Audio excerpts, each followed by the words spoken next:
சுவிசேஷம். இந்த நாளுக்குரிய தேவ வார்த்தை.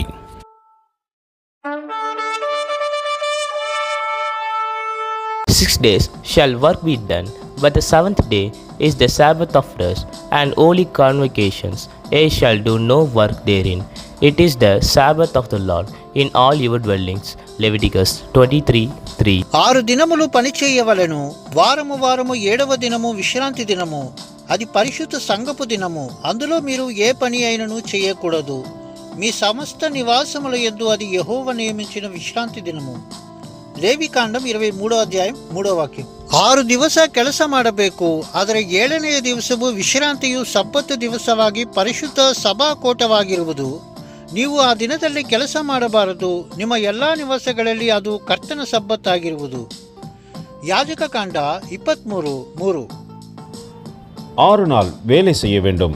7ஆம் நாள் பரிசுத்த சபை கூடுதலான ஓய்வு நாள். அதில் ஒரு வேலையும் செய்ய வேண்டாம். அது உங்கள் வாசஸ்தலங்கள் எல்லாம் கர்த்தருக்கென்று ஓய்ந்திருக்கும் நாளாய் இருப்பதாக.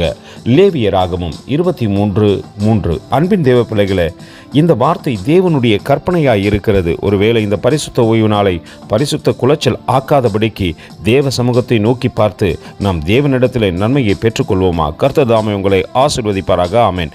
எங்களோடு கூட இணைந்து ஊழியம் செய்ய விரும்பினால் இந்த வார்த்தைகளை மற்றவர்களுக்கும் பகிர்ந்து கொடுங்கள். இது ராஜ்யத்தின் சுவிசேஷம். Thank you for watching. God bless you.